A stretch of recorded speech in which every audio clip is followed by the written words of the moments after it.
বাজওয়া সাহেবের প্রশ্ন এখন। आगे कर दो इसको। हाँ ठीक है तुम करो। मेरा सवाल है कि जिस तरह जब आपका खिलाफत का इंतखाब हुआ था, খেলাফতের যখন নির্বাচন হয় আপনার খেলাফতের, आपने फरमाया था আপনি এক বক্তৃতায় বলেছিলেন अरब के लिए खिलाफत है या उनके খেলাফতে খামসা আরবদের জন্য। হুজুর বলছেন আমি এমন কোনো কথা বলিনি।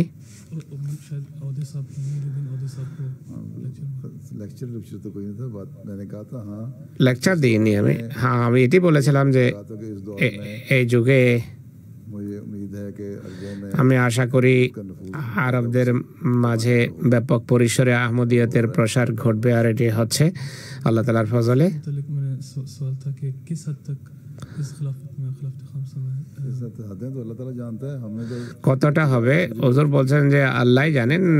আমাদের সূচনা করার ছিল, আমরা করেছি, ফলাফলও দেখতে পাচ্ছি। প্রতিদিন অনেক বয়স সম্বলিত পত্র আসে। महीने में जो 4-5 পূর্বে মাসে 4-5টা পত্র আরবদের কাছে প্রেরণ করা হতো। গতকালই প্রায় 300 চিঠি দস্তখত করেছি। সংখ্যা বাড়ছে, এই জন্যই তো পত্র যাচ্ছে।